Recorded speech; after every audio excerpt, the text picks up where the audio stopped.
நம்ம பூமியில நடந்த மிகப்பெரிய அதிசயம்னா அது நம்ம தான். நம்மளுடைய பரிணாம வளர்ச்சின்றது அவ்வளோ சாதாரணமா நடக்கல. பல மில்லியன் ஆண்டுகளுக்கு முன்னாடி பூமியில அழகான காடுகள் இருந்தது. அந்த காடுகள்ல இருந்த உயரமான மரங்கள்ல இருந்த பழங்களை பறிச்சு சாப்பிட்டு வாழ்ந்துட்டு இருந்த ஒரு அழகான உயிரினம் தான் நம்மளுடைய ஆரம்பம். அங்கிருந்து தான் நம்மளுடைய கதை ஆரம்பிக்குது. இந்த வீடியோல நம்மளை பத்தின கதையை தெரிஞ்சுக்க போறோம். Welcome to space bird. மனித இனத்துடைய ஆரம்பம் 6 மில்லியன் ஆண்டுகளுக்கு முன்னாடி தான் ஆரம்பிச்சது. இப்ப இருக்கிற மாதிரி அப்ப நம்ம கிட்ட ஸ்பெஷல்னு சொல்லிக்க எதுவுமே கிடையாது. நம்மளும் நம்மளுடைய சொந்தக்காரங்களான ஏப்ஸ், கொரிலா, சிம்பான்சி போல ஆப்பிரிக்கன் காடுகள்ல இருக்கக்கூடிய உயரமான மரங்கள்ல இருந்த பழங்களை சாப்பிட்டுட்டு சந்தோஷமா வாழ்ந்துகிட்டு இருந்த வால் இல்லாத குரங்கு தான் நம்ம. அப்படி சந்தோஷமா இருந்த நம்ம ஏன் இப்ப இப்படி இருக்குன்னு யோசிக்கிறீங்களா? அதுக்கு முக்கியமான ரீசன் அப்ப நடந்த கிளைமேட் சேஞ்ச் தான். 6 மில்லியன் ஆண்டுகளுக்கு முன்னாடி நடந்த காலநிலை மாற்றத்தினால நம்மளுடைய மூதாதையர்கள் வாழ்ந்துட்டு இருந்த காடுகள் கொஞ்சம் கொஞ்சமா அழிய ஆரம்பிச்சது. இது அவங்களுடைய உணவை ரொம்பவே பாதிச்சுது. இதனால அவங்க உணவுக்காக ரொம்ப தூரம் பயணிக்க வேண்டியதா இருந்தது.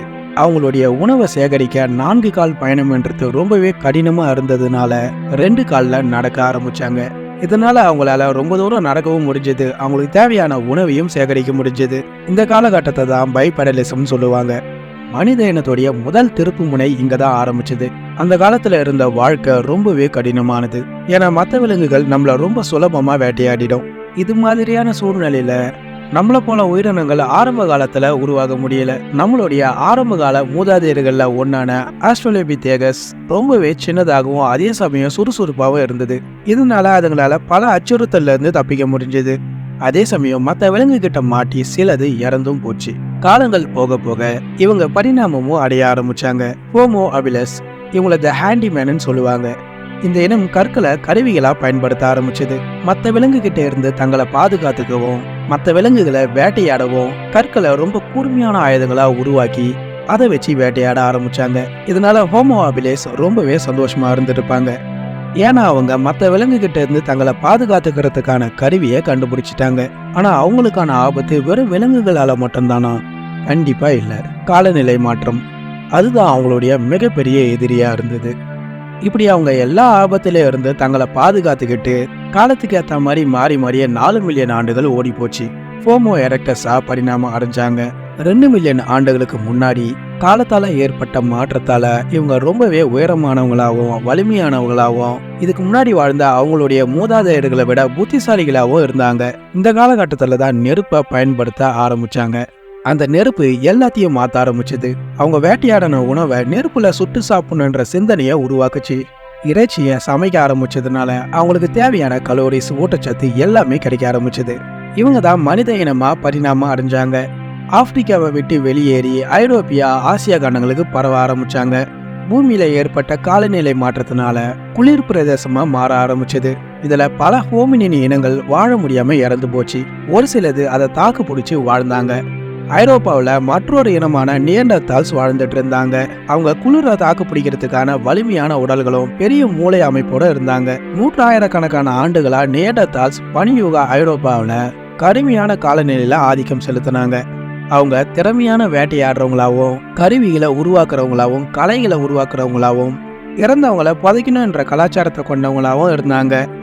நியண்டர்தால்ஸ் இருந்த பகுதியில் ஹோமோசிபியன்ஸ் குடியேற ஆரம்பிச்சாங்க. இவங்க 2 பேரும் ஒரே காலகட்டத்துல நிலத்தை பகிர்ந்து வாழ்ந்திருக்காங்க. ஆனா அதுக்கப்புறம் என்ன நடந்ததுன்றது தான் மனித இன பரிணாம வளர்ச்சியில மிகப்பெரிய மர்மங்கள்ல ஒண்ணு. ஏன்னா ஹோமோசிபியன்ஸ் தான் செழித்து வாழ்ந்திருக்காங்களே தவிர நியண்டர்தால்ஸ் கிடையாது. அவங்களுக்குள்ள அப்படி என்ன ஆயிருக்கும்? இந்த 2 இனத்துக்குள்ள போர் நடந்திருக்குமா? அப்படி இல்லைன்னா 2 இனம் ஒன்னோட ஒண்ணு கலந்துருக்குமா? இது 2மே நடந்திருக்க வாய்ப்பு இருக்கு. ஏன்னா இப்ப இருக்கக்கூடிய மனுஷங்கள்ல இன்னமும் நியண்டர்தால்ஸ் DNA தடயங்கள் இருக்குன்னு சொல்றாங்க. அதே சமயம் உலகம் ஃபுல்லா ஹோமோசிபியன்ஸ் தான் வாழ்ந்துட்டு இருக்கு. அதனால அந்த காலகட்டத்துல என்ன நடந்திருக்குன்னு யாருக்கும் சரியா தெரியாது. மனித இனம் ஹோமோசிபியன்ஸா பரிணாமம் அடைஞ்சு 70,000 வருஷத்துக்கு மேல ஆகுது. இந்த ஹோமோசிபியன்ஸ் புதுசா சிந்திக்க தொடங்கினாங்க. இவங்க தான் சிக்கலான மொழியை உருவாக்குனாங்க. அது மூலியமா நிறைய கருத்துக்களையும் நிறைய கலைகளையும் கதைகளையும் உருவாக்குனாங்க. இவங்க பெரிய குழுக்களா ஒருங்கிணைஞ்சு வாழ ஆரம்பிச்சாங்க. இவங்க உலகம் ஃபுல்லா பரவ ஆரம்பிச்சாங்க. இவங்க எங்க போனாலும் மற்ற மனித இனங்கள் அந்த இடத்த விட்டு காணாமலே போயிருக்கு. 12,000 வருஷத்துக்கு முன்னாடி நமக்கு இன்னொரு பெரிய திருப்பம் இருந்தது. அது என்னன்னா பனிகாலம் முடிவுக்கு வந்தது. காலநிலை ரொம்ப சீரா மாற ஆரம்பிச்சது. இதனால நம்மளுடைய முன்னோர்கள் விவசாயம் பண்ண ஆரம்பிச்சாங்க. அவங்களுக்கான உணவை அவங்களே தயாரிக்க ஆரம்பிச்சாங்க. அவங்க நிரந்தரமா ஒரே இடத்துல தங்க ஆரம்பிச்சாங்க. இதுதான் கிராமமாவோ நகரமாவோ மாறத்துக்கு வழிவகுத்தது. விவசாயம் தான் நம்ம நாகரிகத்தோட எழுச்சியா இருந்தது. மனிதனுடைய அடிப்படையான தேவை உணவு தான். அதை நம்மளால உற்பத்தி செய்ய முடிஞ்சதுக்கு அப்புறம் நம்ம நிறைய விஷயங்களை பத்தி யோசிக்க ஆரம்பிச்சோம். உணவுக்காக நடந்த போர்கள், அதை காப்பாத்துறதுக்காக உருவாக்கப்பட்ட போர்க்கலைகள், நம்மளுடைய சிக்கலான கடவுள் வழிபாடுகள், நம்மளுடைய கலாச்சாரம், இது எல்லாமே உருவாக ஆரம்பிச்சது. இப்போ ஹோமோசிபியன்ஸ் தான் உலகம் ஃபுல்லா வாழ்ந்துட்டு இருக்க ஒரே மனித இனம். இது வரைக்கும் 8 மனித இனங்கள் அழிஞ்சு போயிருக்குன்னு சொல்றாங்க.